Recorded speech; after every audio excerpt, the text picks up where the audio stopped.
Hello, I'm Laura. I'm 32, married, and thought my life was pretty stable. My husband Michael and I have been together for 6 years. We're a solid team, or so I thought. That was until that night. The night I accidentally overheard a conversation that flipped my world upside down. It all started so innocently. I was coming home early from a friend's party. Michael didn't know I'd be back yet, and as I opened the front door, I heard his voice. Not unusual, right? Except he wasn't talking to me. He was talking to my stepmom, Susan. At first, I thought it was just a casual chat. Susan visits often, she's been part of my life since I was a teenager. But something about their tone stopped me from walking into the room. I froze in the hallway, holding my breath as their voices grew sharper. I told you, Michael said in a hushed, almost frantic tone. She can't find out. It'll ruin everything. Susan's voice was equally tense. You think I don't know that? But it's getting harder to keep this quiet. You're slipping, Michael. I couldn't breathe. My pulse was racing. What were they talking about? What couldn't I find out? Just stick to the plan, Michael whispered. We've come too far to mess this up now. I leaned against the wall, my heart pounding in my chest. The plan? What plan? And why would my own husband and stepmom be keeping secrets from me? I wanted to march in there and confront them, but I couldn't move. It was like my body refused to cooperate. So, I did the only thing I could think of, I listened. Susan sighed. You think she'll never suspect? Laura's smarter than you give her credit for. That stung.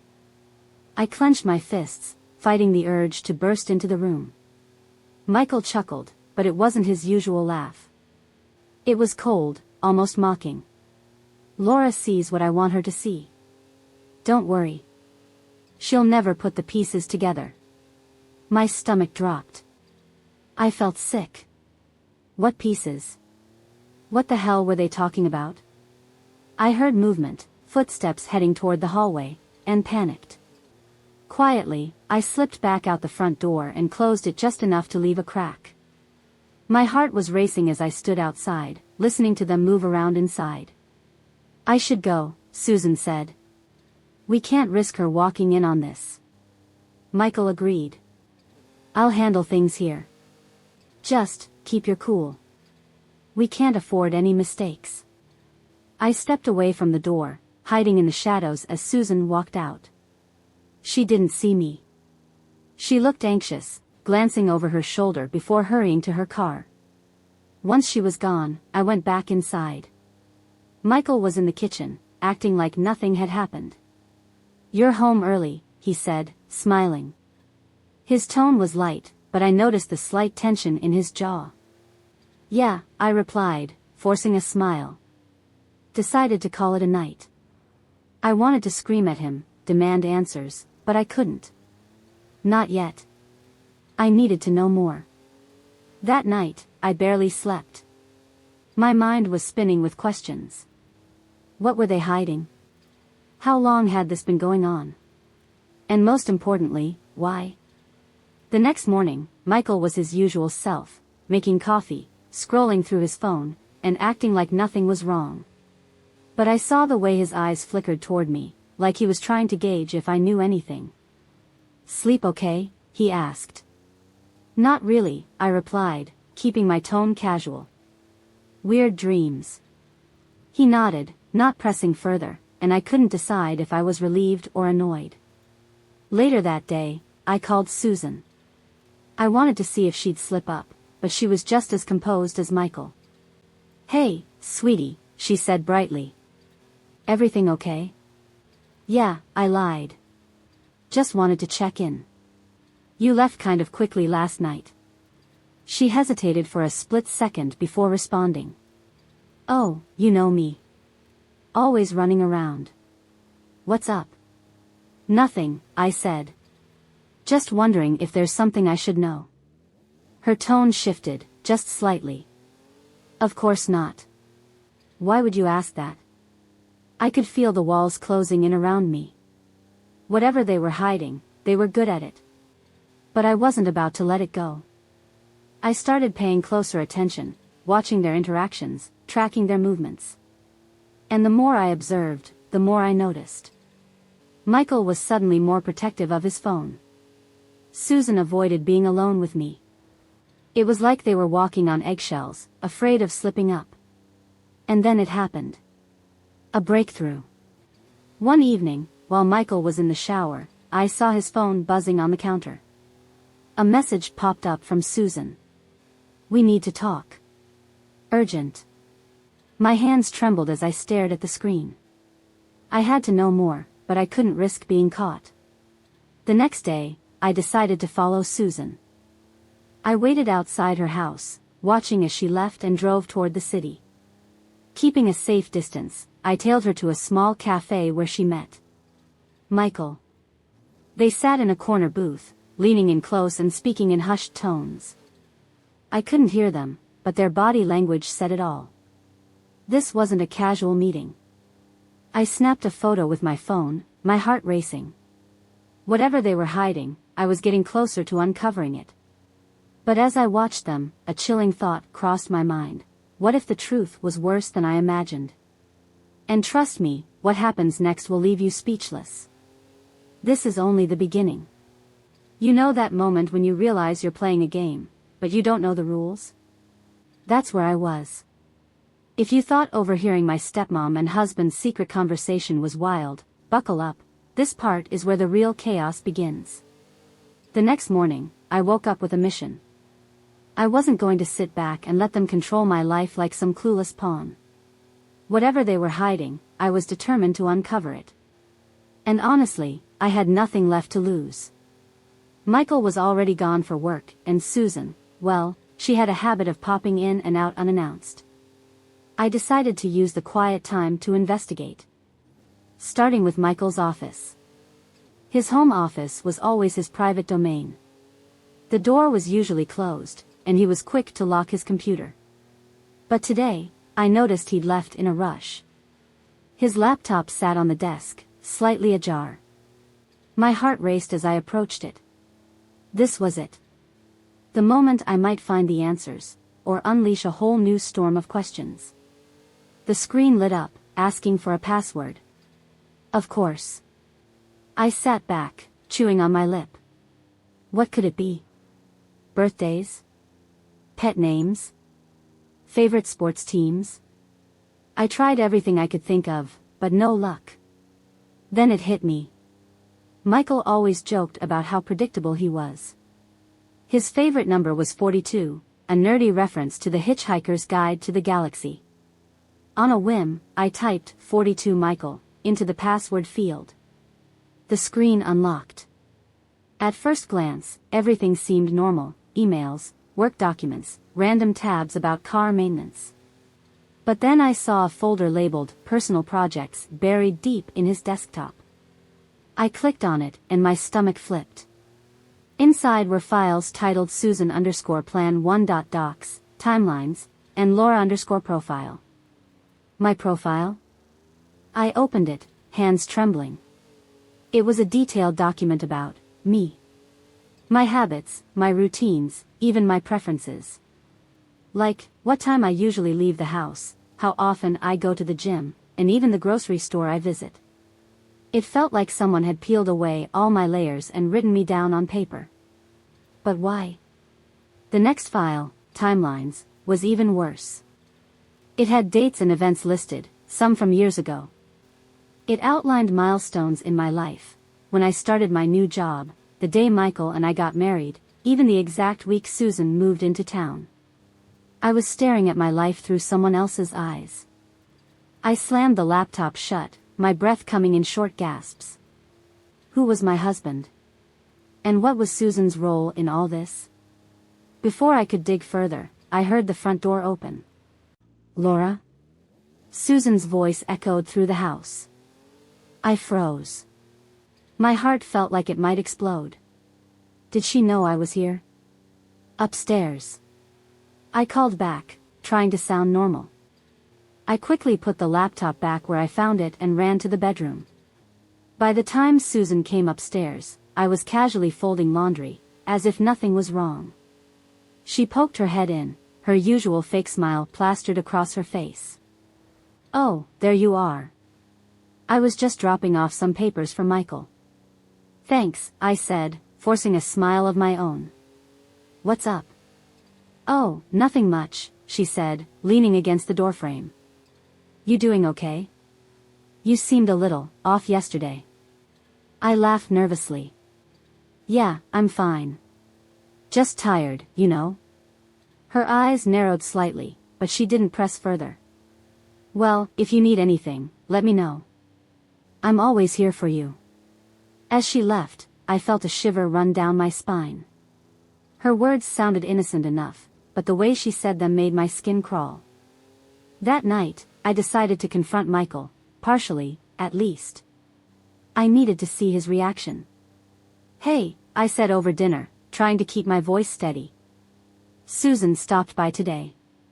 He glanced up, his fork pausing midair. "Oh? What did she want?" "She said she was dropping off papers for you," I replied casually. "What kind of papers?" His face didn't change, but his voice had an edge of defensiveness. "Just some stuff for her real estate work. Nothing important." "Real estate work?" Susan hadn't mentioned anything about real estate in years. She used to dabble in it before she moved here, but she'd told me she'd left that life behind. "Oh," I said, pretending to let it go. "She seems different lately. Like she's stressed or something." Michael shrugged, but his jaw tightened. "She's been dealing with some personal stuff. You know how she gets." I nodded, pretending to believe him, but inside, I was boiling. The next morning, I called Emma again. "Emma, this is bigger than I thought," I said, pacing my kitchen. "Michael and Susan, they're keeping tabs on me." I found files about my life on his computer. Detailed files. Emma gasped. "Are you serious? That's insane. What do you think it means?" "I don't know yet," I admitted. "But there's more." There was a timeline, like they've been planning something for years. "And Susan keeps showing up at the worst times." Emma was quiet for a moment. "Laura, this sounds dangerous. Are you sure you're safe?" "I don't know," I said honestly. "But I'm not backing down. I need to know the truth." "Just promise me you'll be careful," Emma said, her voice full of concern. I promised her, but deep down, I knew this was only the beginning. By the end of the week, I was more determined than ever. I started piecing together every clue, every suspicious moment, every cryptic conversation I'd overheard. I followed Susan one afternoon, pretending to run errands. She drove to an office building on the other side of town, the kind of place where shady deals might go down. I parked a few blocks away and watched as she disappeared inside. An hour later, she came out with a man I didn't recognize. They exchanged a thick envelope, and then she drove away. What was in the envelope? And who was that man? I snapped a few photos on my phone, my hands trembling. I didn't know what I was getting into, but I couldn't stop now. Here's the thing, I was starting to feel like a character in one of those crime dramas where everyone's a suspect. But this wasn't a TV show. This was my life. And I had a sinking feeling that the truth was going to be worse than anything I could imagine. What's next? Let's just say you won't believe what I uncovered. Stay tuned, things are about to take a dark turn. If I thought things were unsettling before, I had no idea just how deep this rabbit hole went. What I found next shook me to my core, and it was only the beginning. I couldn't get the image of Susan's secret meeting out of my head. The envelope, the stranger, it all screamed conspiracy. I spent the rest of the night staring at the blurry photos I'd taken, trying to figure out who the man was. He had this polished, corporate look about him. Not the kind of person Susan would normally associate with, at least not the Susan I thought I knew. The next morning, I decided to test the waters with Michael. "Do you know anyone named Nathan?" I asked casually over breakfast. Michael froze for a split second, so brief I almost missed it. But his reaction told me everything I needed to know. No, why? He asked, a little too casually. Oh, no reason, I said, taking a sip of my coffee. I just thought I heard Susan mention the name. Michael didn't reply, but I could feel his unease. He grabbed his phone and excused himself to the other room, muttering something about work. That was my confirmation. Nathan was important. I couldn't sit still any longer. My curiosity was like an itch I couldn't scratch. So I decided to dig deeper into Michael's files. This time, I bypassed the usual documents and went straight to his email. I know, I'm not proud of snooping, but desperate times call for desperate measures. It didn't take long to find what I was looking for. An email thread between Michael and someone named Nathan R. The subject line? Timeline adjustments. My heart pounded as I clicked it open. The messages were vague, but their tone was unmistakably sinister. Nathan had written, "We need to ensure everything stays on track. Laura can't know until the final stage. Keep Susan in the loop, it's critical she doesn't slip up." Michael's reply made my blood run cold. Understood. She's starting to ask questions, but I've got it under control. Let's stick to the original date. The original date? What were they planning? And why did it feel like I was the centerpiece of their twisted scheme? Later that day, I called Emma again. "Laura, this is insane," she said after I read the emails to her. "You need to get out of there. Like, now." "I can't just leave," I said, pacing the living room. "Not until I know what they're planning. What if it's dangerous?" Emma sighed. "Fine. But promise me you'll at least stay safe. Don't do anything reckless." I promised, but we both knew I wouldn't keep that promise. That evening, Susan showed up unannounced. She claimed she wanted to check in on me, but I knew better. "I was just in the neighborhood," she said, setting down a bottle of wine. "Thought we could have a girls' night." "Sure," I said, forcing a smile. "Sounds fun." As we sat on the couch, I studied her closely.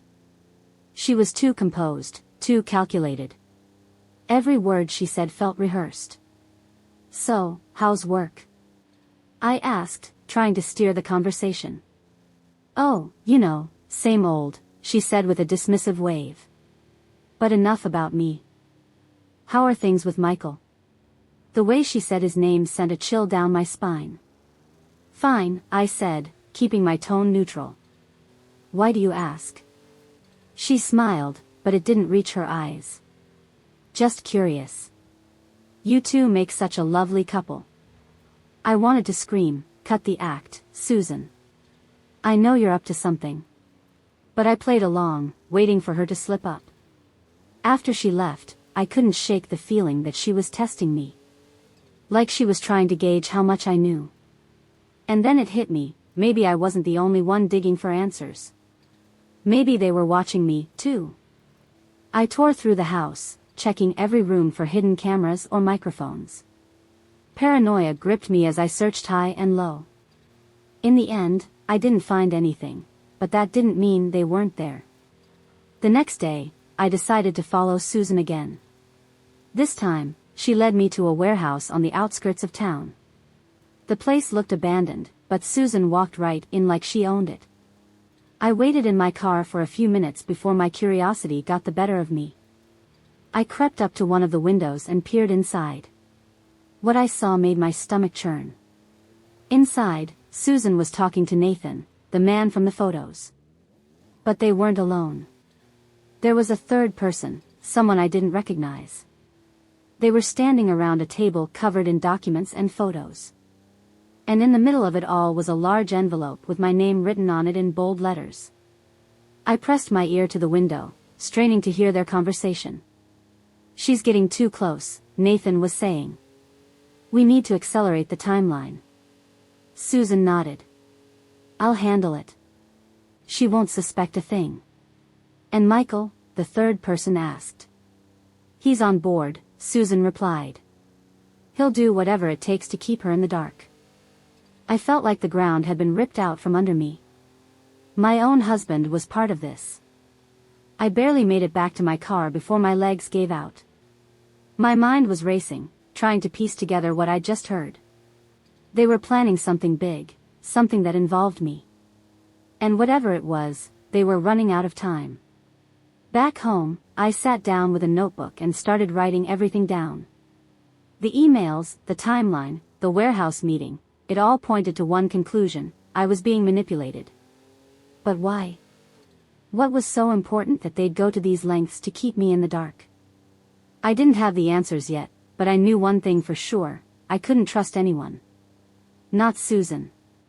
Not Nathan. And definitely not Michael. And just when I thought things couldn't get worse, I got a text from an unknown number. You're in over your head. Stop digging if you know what's good for you. I stared at the screen, my blood turning to ice. This wasn't just a game anymore. It was a warning. What happens next? Let's just say the stakes are about to get higher than I ever imagined. You don't want to miss this. You know that feeling when everything around you starts to feel off? Like you're walking through a dream, and nothing makes sense? That's where I was. But this wasn't a dream, it was a waking nightmare. And the worst part? I still didn't know why. The text I'd received the night before was burned into my mind. You're in over your head. Stop digging if you know what's good for you. Every instinct told me to run. To pack my bags and disappear before things spiraled any further out of control. But I couldn't. I had to know the truth. The first thing I did was change the locks on the house. I didn't tell Michael, I wasn't even sure he'd notice. He'd been acting distracted lately, barely making eye contact when we talked. I didn't trust him, and I hated that. This was the man I'd married, the person I'd vowed to spend my life with. But now, every word he said felt like a lie. That morning, he left early for work, or so he said. I waited until I saw his car disappear down the street before I started my own investigation. I went straight to his closet. It felt wrong, rummaging through his things, but I had no choice. At first, there was nothing out of the ordinary. Just clothes, shoes, and a few old keepsakes. But then, I found it. A small, locked box hidden beneath a pile of sweaters. It took me nearly 20 minutes to pick the lock. My hands were shaking the entire time, and I kept glancing over my shoulder, half expecting Michael to walk in. When I finally opened it, my breath caught in my throat. Inside was a collection of documents and photos, all of me. There were pictures of me at the grocery store, at work, even sitting on our front porch. Some of them were years old, taken long before I'd ever met Michael. And then there were the notes. Each one was written in Michael's handwriting, detailing my every move. April 3rd, Laura met with Emma at the coffee shop. Conversation lasted 45 minutes. June 12th, Laura purchased a one-way ticket to New York but canceled the trip 2 days later. It was like he'd been keeping a journal of my life, tracking every decision I'd ever made. I felt sick. That's when I noticed the envelope at the bottom of the box. It was unmarked, but I didn't need a label to know it was bad news. Inside was a single piece of paper with 2 words scrawled across it. Final phase. What the hell did that mean? Before I could process what I'd found, my phone buzzed. It was a call from Emma. Laura, are you okay? She asked, her voice trembling. I don't know, I admitted. I just found something. Something big. You need to get out of there, she said. Come stay with me for a while. We can figure this out together. I wanted to take her up on the offer. I wanted to pack my things and run. But something held me back. No, I said. I can't leave. Not yet.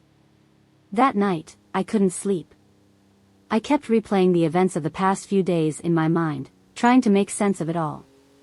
Why was Michael spying on me? What was Susan's role in all of this? And who was Nathan, really? I felt like I was drowning in questions, each one pulling me deeper into the abyss. The next morning, I decided to confront Susan.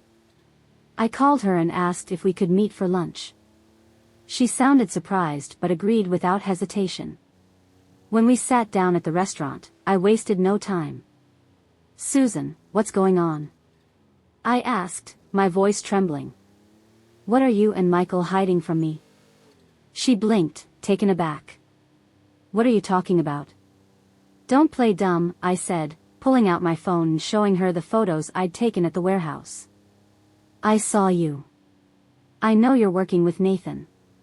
For a moment, I thought she might deny it. But then, she laughed, a cold, bitter laugh that sent chills down my spine. "You don't know what you're talking about," she said, leaning in closer. "But you're right about one thing, you shouldn't have gotten involved."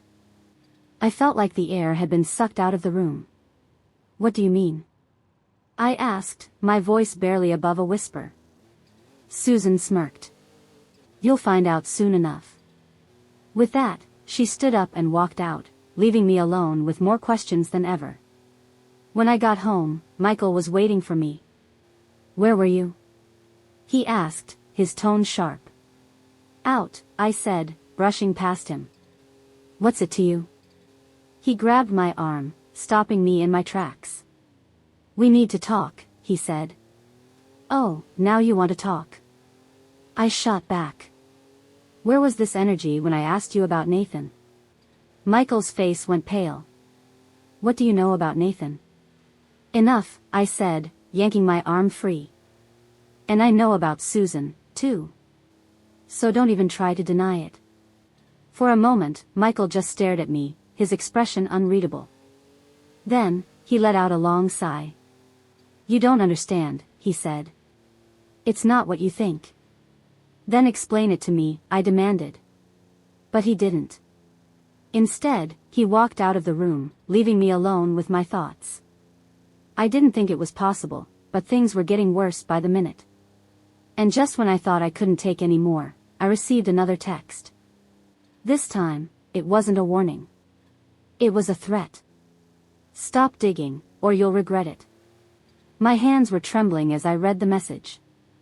Whoever was behind this wasn't just playing games anymore. They were serious. I knew I was running out of time. If I didn't figure out the truth soon, I might never get the chance. But no matter how scared I was, I couldn't back down now. Because something told me the worst was yet to come. And trust me, you won't believe what happens next. Stay tuned, because things are about to get crazy. You know that sinking feeling when you realize you've stepped into a trap? That's exactly how I felt the moment the second text came through. "Stop digging, or you'll regret it." This wasn't just a game anymore. Someone was watching me. Someone dangerous. And yet, instead of running, I felt something snap inside me. Fear turned into anger, and anger turned into determination. If they thought they could scare me into silence, they had no idea who they were dealing with.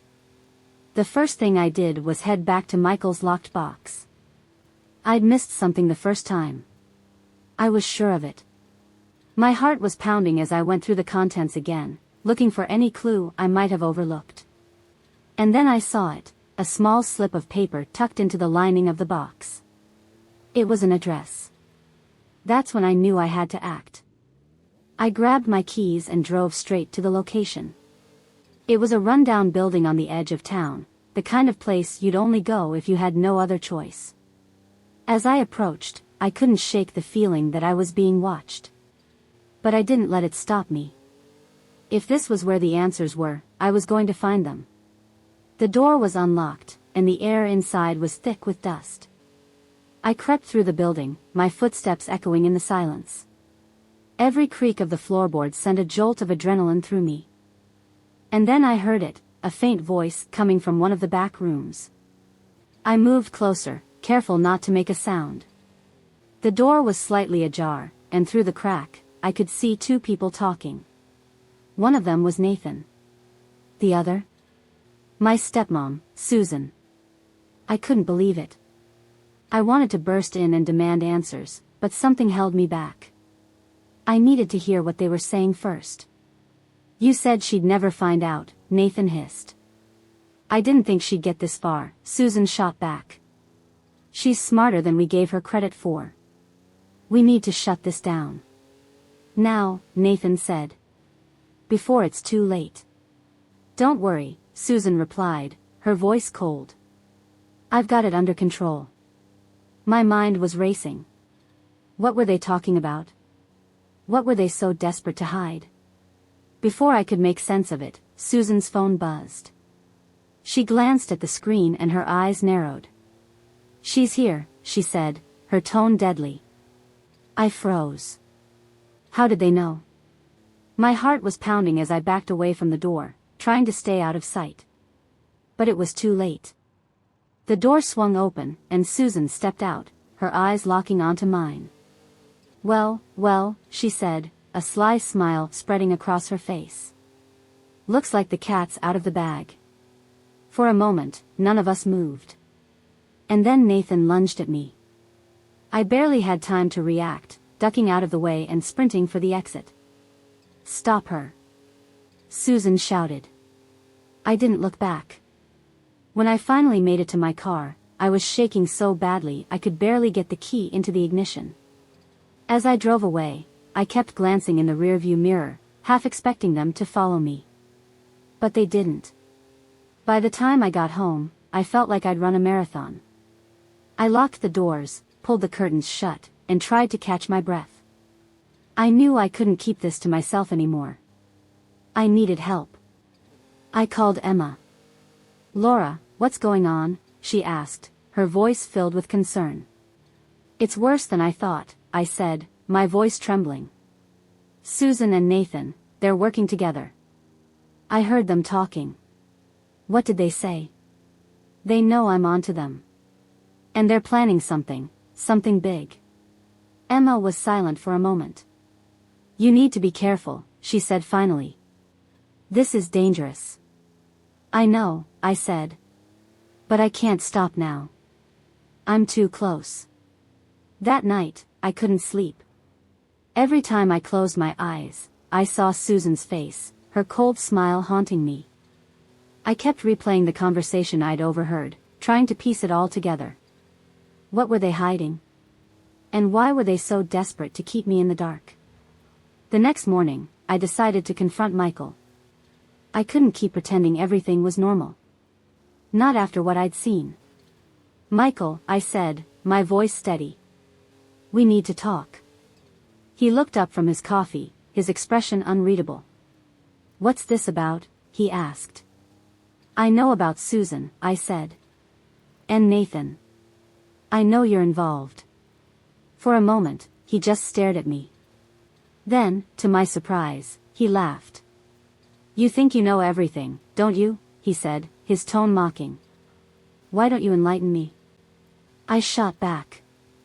Fine, he said, leaning back in his chair. You want the truth? You can't handle it. Try me, I said, crossing my arms. Michael sighed. It's complicated, he said. More complicated than you realize. Then explain it to me, I demanded. But he didn't. Instead, he stood up and walked out of the room, leaving me alone with more questions than ever. I felt like I was losing my mind. Every time I got close to the truth, it slipped through my fingers. And now, I was starting to wonder if I'd ever get the answers I was looking for. But one thing was certain, I couldn't give up now. Not when I was so close. And trust me, what happens next will blow your mind. Have you ever had one of those moments where you realize everything you thought you knew was a lie? That was me, standing in the kitchen, staring at the empty doorway where Michael had just disappeared. His words replayed in my mind, it's more complicated than you realize. What was he hiding? And why did he refuse to tell me? I couldn't just let him walk away. I grabbed my phone and dialed Emma again. Laura, she said, her voice urgent. What happened? Michael knows, I said, pacing the room. He knows everything, but he won't tell me. He just walked out. Where did he go? I don't know, I admitted. But I'm going to find out. I decided to follow him. I waited until he grabbed his keys and left the house, then slipped into my car and trailed behind him at a safe distance. He drove across town to a neighborhood I didn't recognize, eventually pulling up in front of a small, nondescript house. What was this place? I watched as Michael got out of the car and knocked on the door. A moment later, a man answered. I couldn't see his face clearly, but something about him seemed familiar. Michael stepped inside, and the door shut behind him. I waited a few minutes before getting out of my car. My heart was racing as I crept toward the house, careful to stay out of sight. The curtains were drawn, but I found a small gap where I could peek inside. Michael was sitting at a table with the man, and they were deep in conversation. I couldn't hear what they were saying, but their expressions told me everything I needed to know. This wasn't a friendly visit. They were arguing, their voices growing louder and more animated. Then I heard it. A name. Susan. My blood ran cold. I couldn't make out the rest of their conversation, but that one word was enough to send my mind spiraling.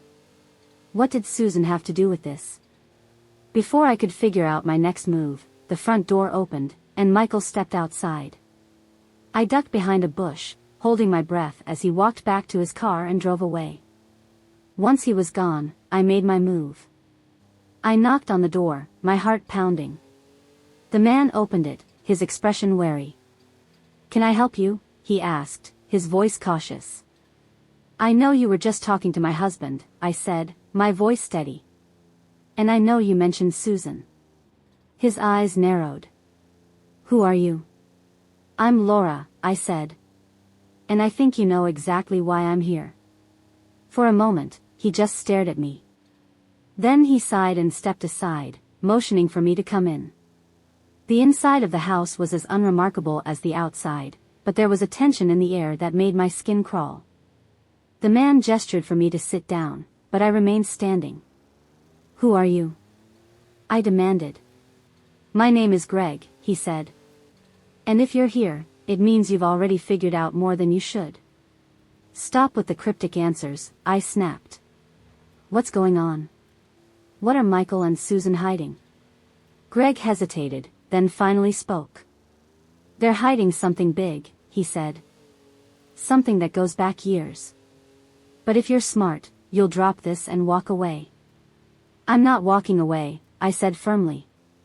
Tell me what you know. He looked at me for a long moment, then shook his head. You don't get it, he said.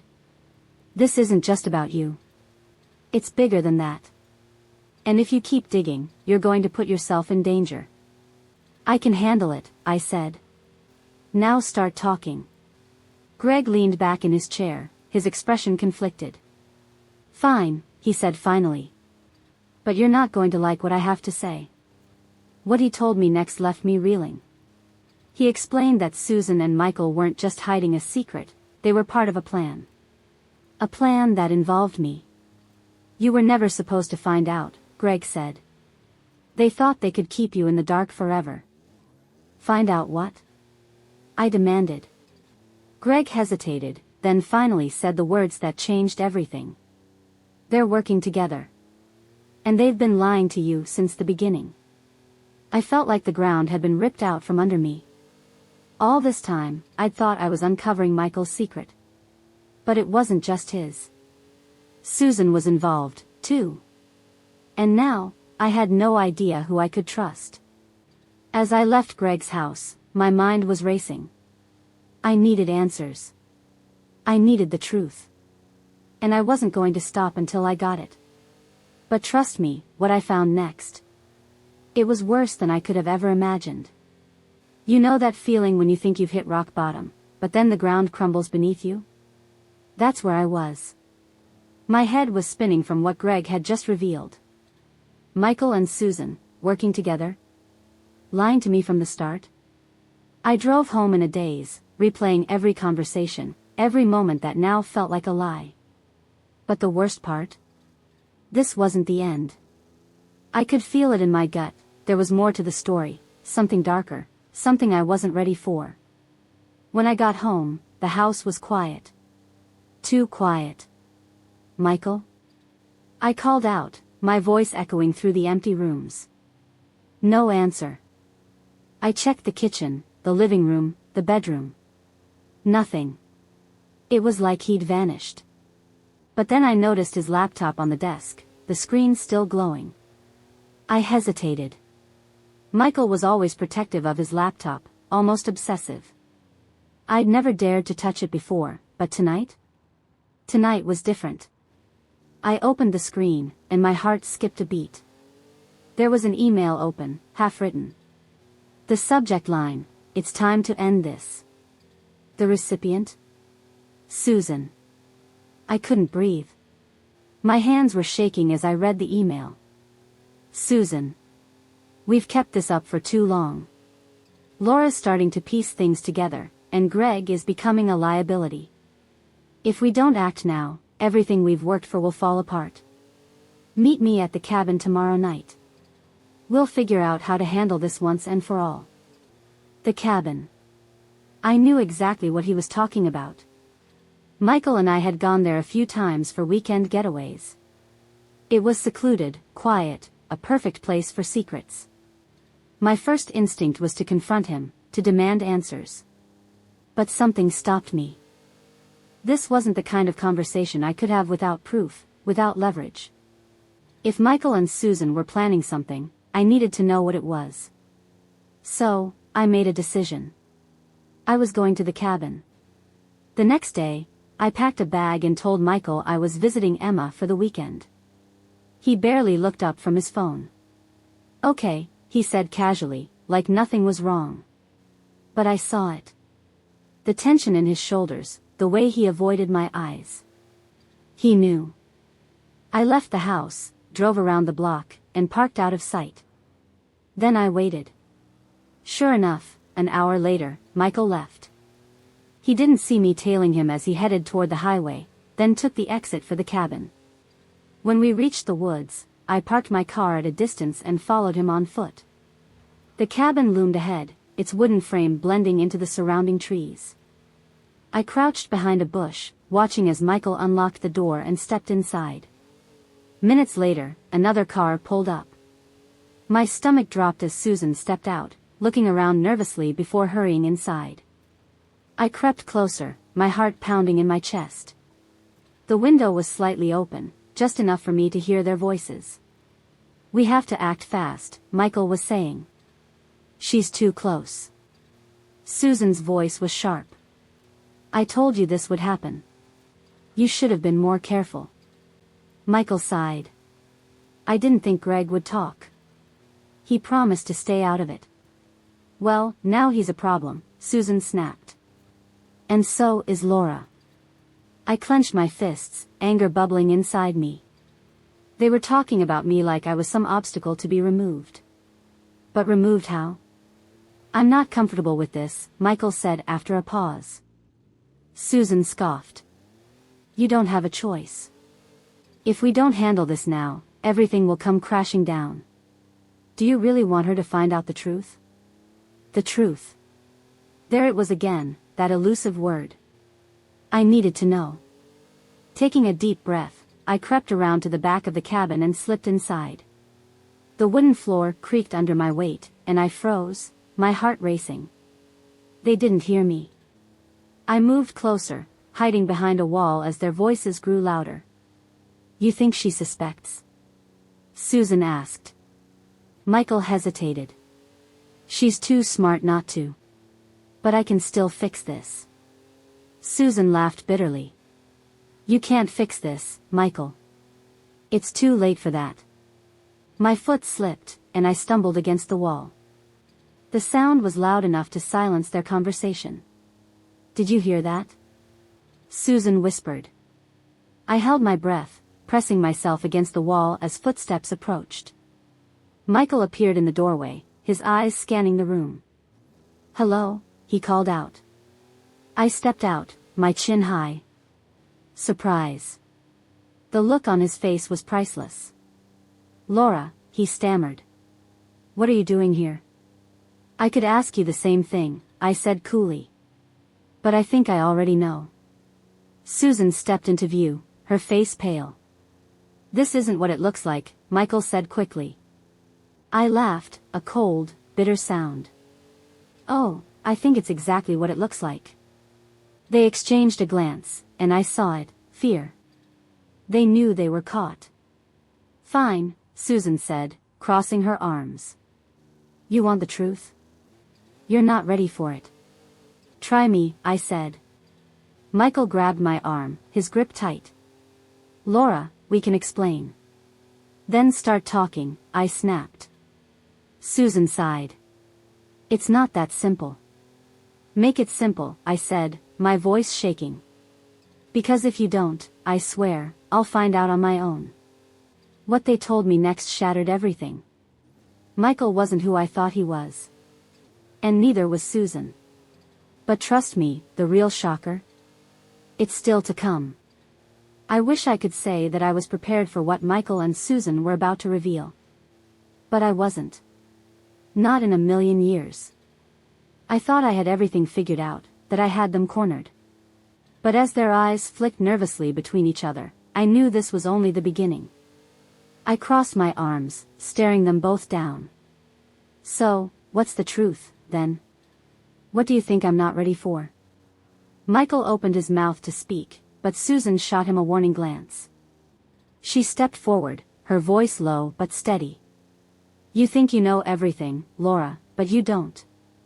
You have no idea what's really been going on. I leaned in, my pulse racing. Then tell me. For a moment, there was silence. Then Michael spoke, his voice strained. It's not what you think.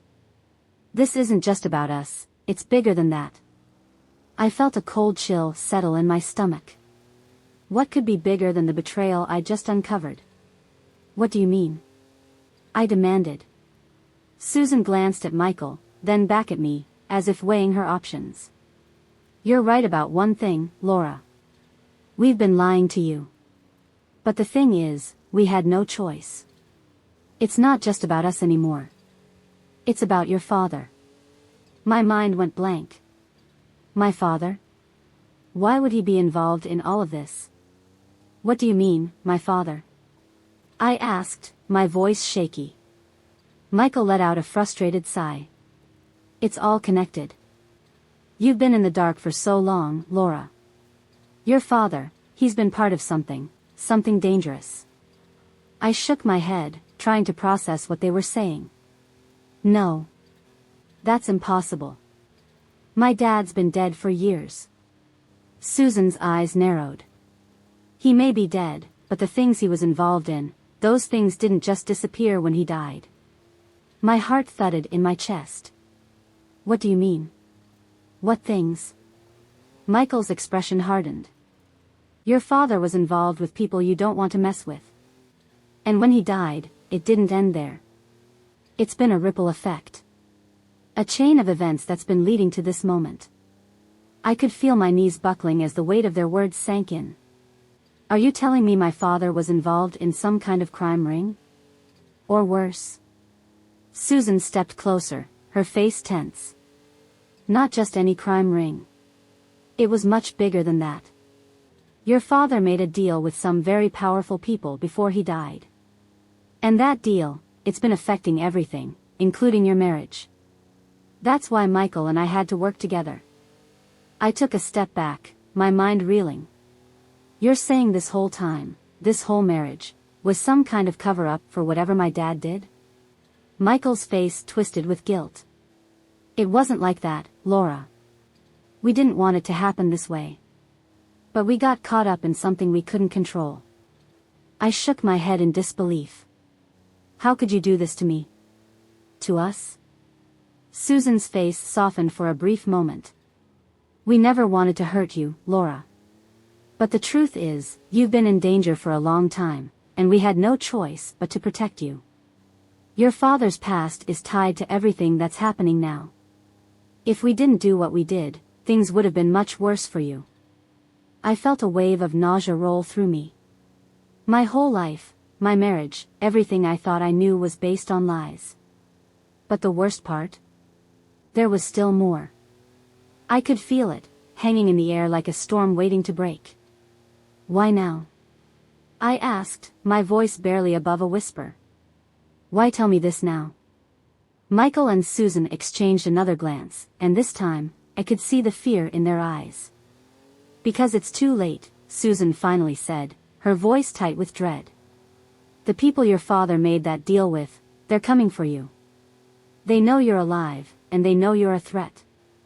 They've been watching you, Laura. I froze. What do you mean?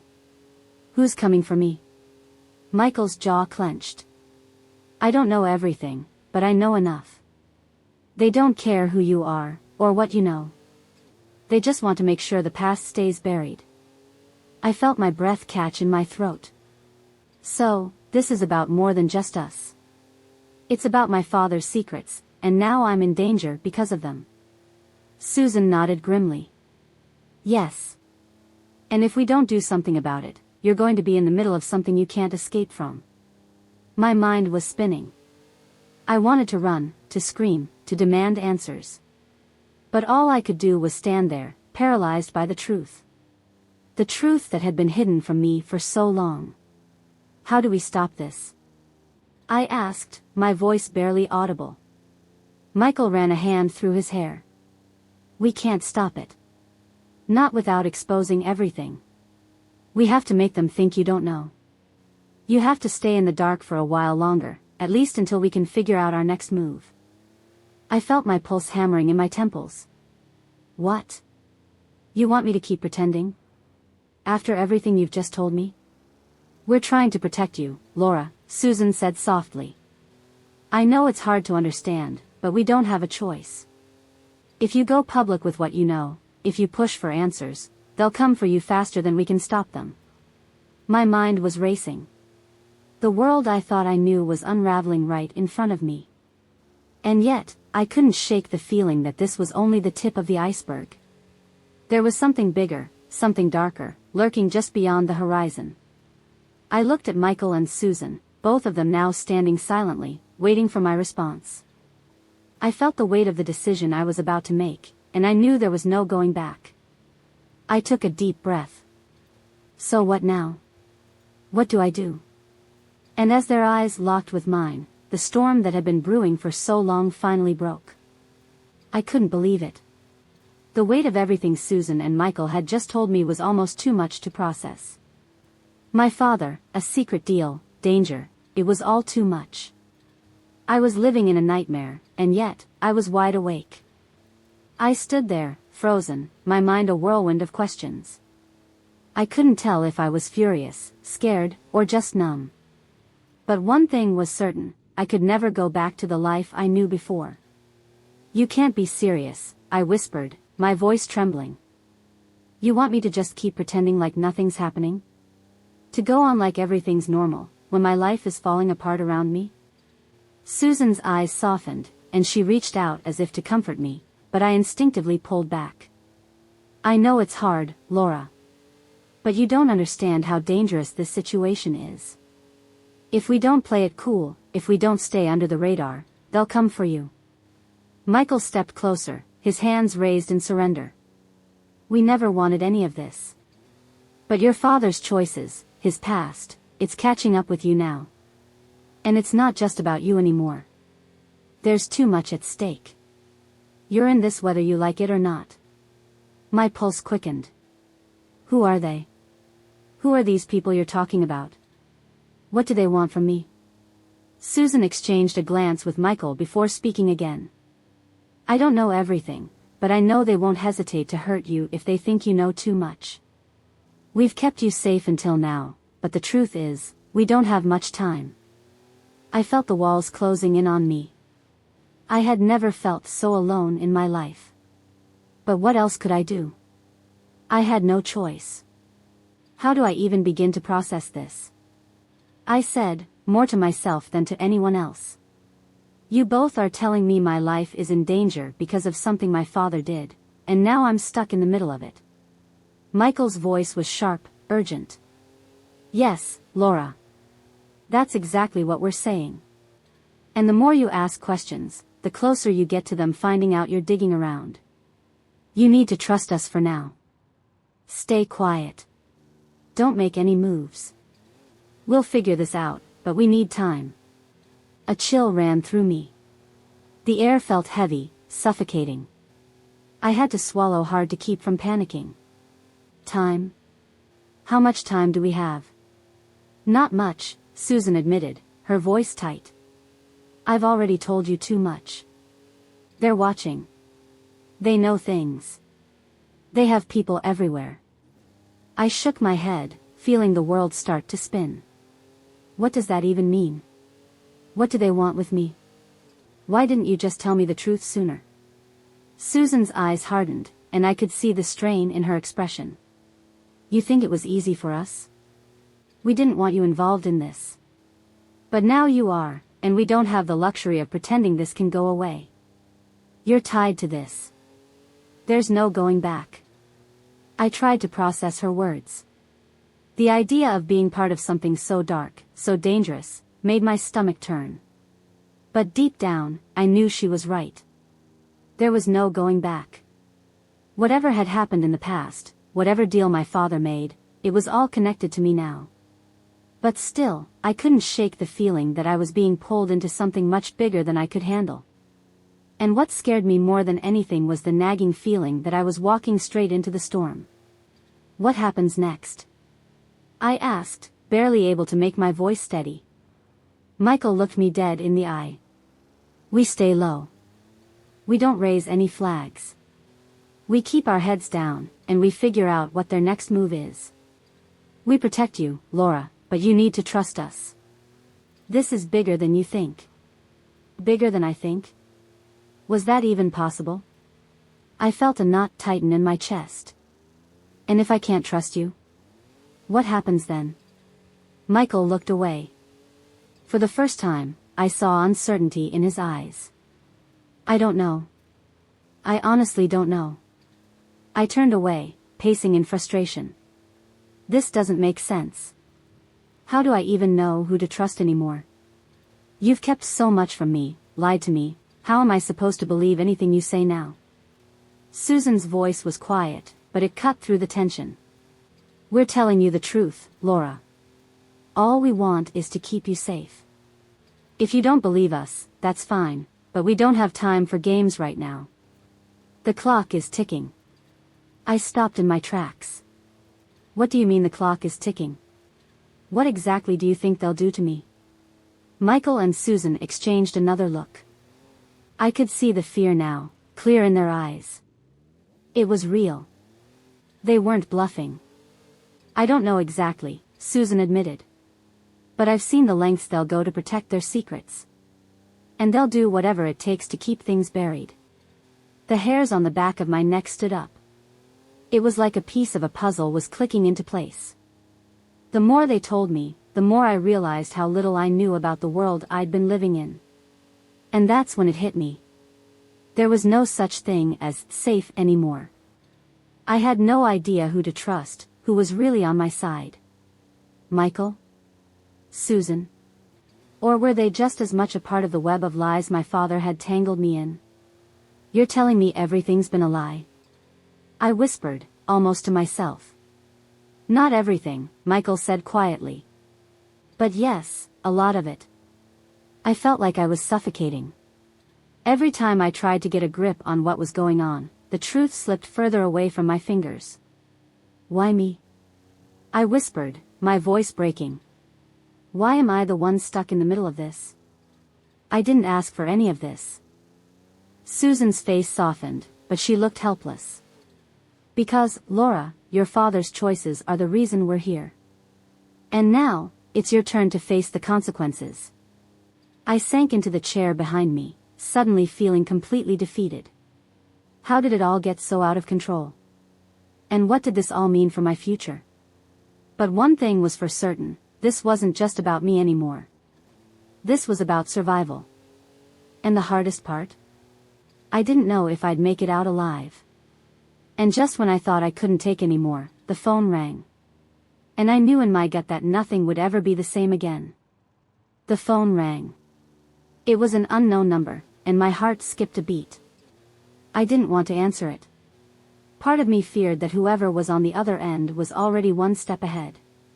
But the other part, the part that had been suffocating under the weight of everything, knew that I had no choice. I glanced over at Michael and Susan. They both looked as tense as I felt, their eyes darting nervously between me and the phone. Michael took a step forward, his expression unreadable. "Answer it," he urged quietly. "It's time." I hesitated for a second before snatching the phone from the table. I felt a cold sweat forming on my palms as I pressed it to my ear. "Hello?" My voice sounded weaker than I intended. For a moment, there was nothing but silence. And then, a voice, deep, smooth, almost unsettling, came through the receiver. "Laura." I froze. I knew that voice. I'd heard it enough times growing up to recognize it instantly. It was my father's. "Who is this?" My throat was dry, my voice barely a whisper. "Do you really need to ask?" he replied, the edge of his voice sending a chill down my spine. "You know who I am." I clenched my fist, trying to steady myself. This wasn't the time to lose control. "What do you want from me? After everything you've done, after everything you've kept from me, why are you calling now?" His laugh was dark, almost mocking. "You think I'm the one in control of this? Laura, you have no idea what's coming. And it's all your fault." I could feel my pulse racing. "What are you talking about? What did I do?" "You think Susan and Michael have been protecting you? They've been using you, just like they used me. You're a pawn, Laura. Always have been. And now, it's time to pay the price for that." His words hit me like a punch to the gut. I could barely breathe, barely think straight. "What do you mean? What price?" "You're not as important as you think you are," he said, his tone cold and dismissive. "They're coming for you. And when they do, you'll understand. You'll see how deep this goes." The phone clicked, and the line went dead. I stood there, holding the receiver, my hands trembling. Susan was the first to speak, her voice strained. "Who was it?" she asked, though I could see the fear in her eyes. She already knew. "My father," I whispered. "He said, they're coming for me."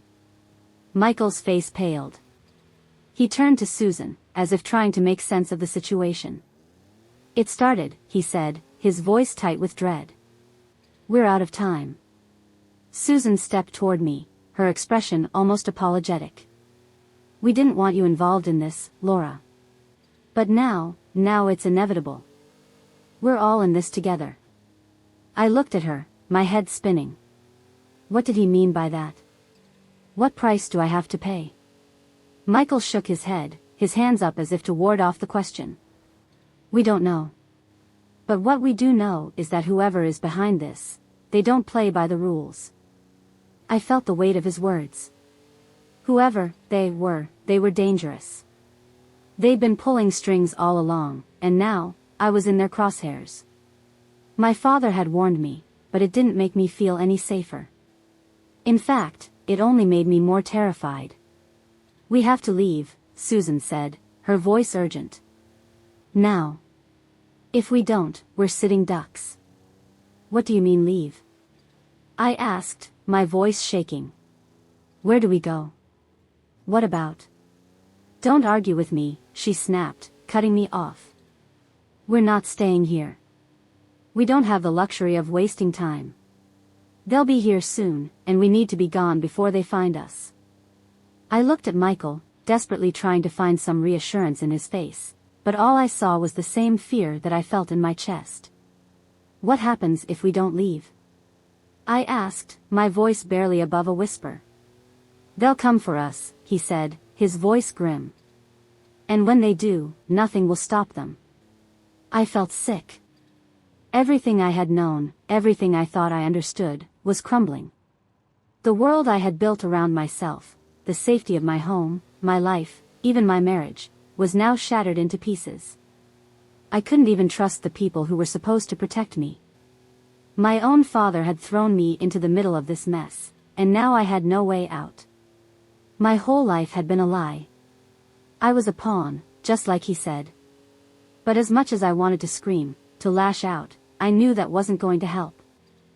The only thing that mattered now was survival. Susan and Michael were already packing, gathering what little they could carry. My thoughts were scattered, my mind racing with the possibilities of what might happen next. But one thing was clear, I was in way over my head. And there was no turning back. I grabbed my bag, my fingers trembling as I shoved things into it. Clothes, makeup, anything I could find. But as I was packing, something in my chest tightened. It felt like I was leaving behind a part of myself, everything that had once been familiar and safe. "We can't wait much longer," Susan said, her voice strained. "I know," I replied, swallowing hard.